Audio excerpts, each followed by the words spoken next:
Familia na kwanza ina wajibu mkubwa wa kutunza watoto, kuwalea malezi yaliyo sahihi. Inatakiwa mzazi umfuatilie mtoto wako ili aweze kuwa vizuri kimaadili.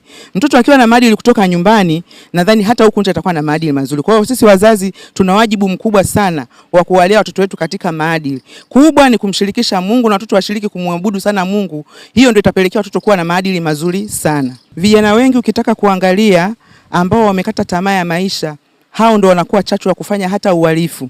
Lakini kijana akishapata mwelekeo mzuri ambao amefundishwa, hata fikiria tena kwenda kufanya uhalifu, hata fikiria kwenda kukaidi amri yoyote, na amani itakuwepo kwa sababu wao ndio watakuwa chachu ya kuelezea amani vizuri, na hawawezi kufanya kazi zao hizi bila kuwa na amani.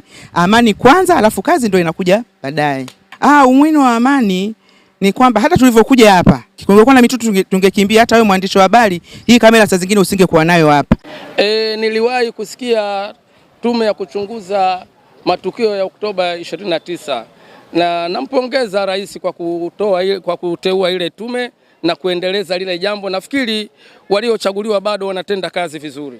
Nitatoa ushirikiano kwa sababu mimi nilikuwa muhanga mmoja hapo na niliyaona. Na washauri watoe ushirikiano, tuache kupotoshwa na watu ambao hawaitakii mema Tanzania yetu. Maana kuna watu wengi sana lakini hawajui wanalolifanya ni kitu gani. Yaani wanafuata tu mkumbo, lakini amani ndio kheri kabisa katika nchi yetu. Mimi nafikiri tume hiyo imeundwa kisheria, kwa sababu sikuwa huko, kwa sababu mimi ni mtu wa kusikia, lakini naamini rais hawezi kukosea. Atakuwa amechagua tume yenye uwezo wa kufanya hiyo kazi. Hawezi kukosea rais.